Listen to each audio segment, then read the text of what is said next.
সেই কখন থেকে এই পুস্তকটিকে দেখছি, কিন্তু এর থেকে আমি কোনো জ্ঞান লাভ করতেই পারছি না। এবার আপনি বলবেন যে আজ কেমন বিচিত্র কথা বলছি আমি। যদি এই পুস্তক থেকে আমাকে জ্ঞান লাভ করতে হয়, তাহলে শুধুই তাকিয়ে থাকলে হবে না। আমাকে এই পুস্তককে খুলতে হবে, পড়তে হবে, তাকে বুঝতে হবে, তবেই তো জ্ঞান প্রাপ্তি হবে। বড়ই সহজ একটা ব্যাপার, কিন্তু একে যাপন করা অত্যন্ত কঠিন, তাই না? আপনি নিজেকেই দেখে নিন। আপনার কাছে অনেক জ্ঞান রয়েছে। সহজ থেকে সহজতর জ্ঞানের কথা যদি বলি, আপনি এটুকু তো জানেন যে সত্যি কথা বলা ভালো কাজ, দান করা হলো পুণ্যের কাজ।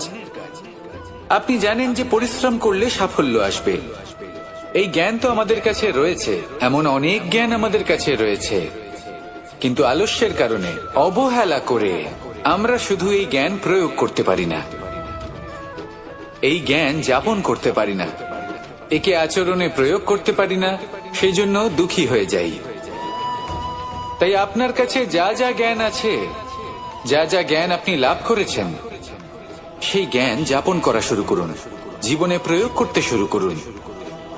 এই মন প্রত্যেকটি মুহূর্তে প্রসন্ন থাকবে, আর লক্ষ্যপ্রাপ্ত করে এই মন বলবে, রাধা রাধা।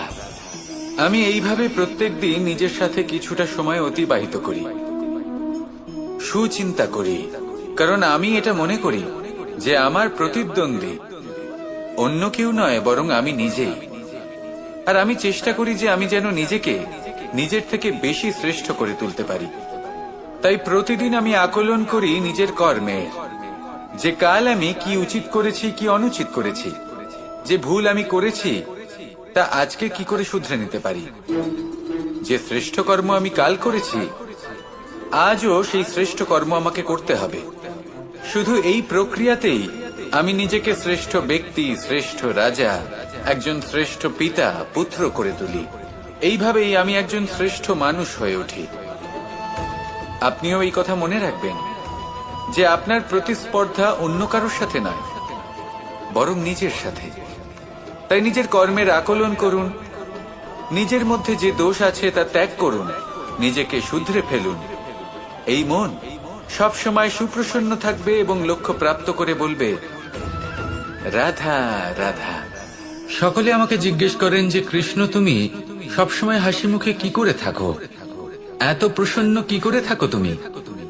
এই সমগ্র সংসারে চতুর্দিকে সমস্যা রয়েছে, দুঃখ রয়েছে, তাও হাসি মুখে কি করে থাকো?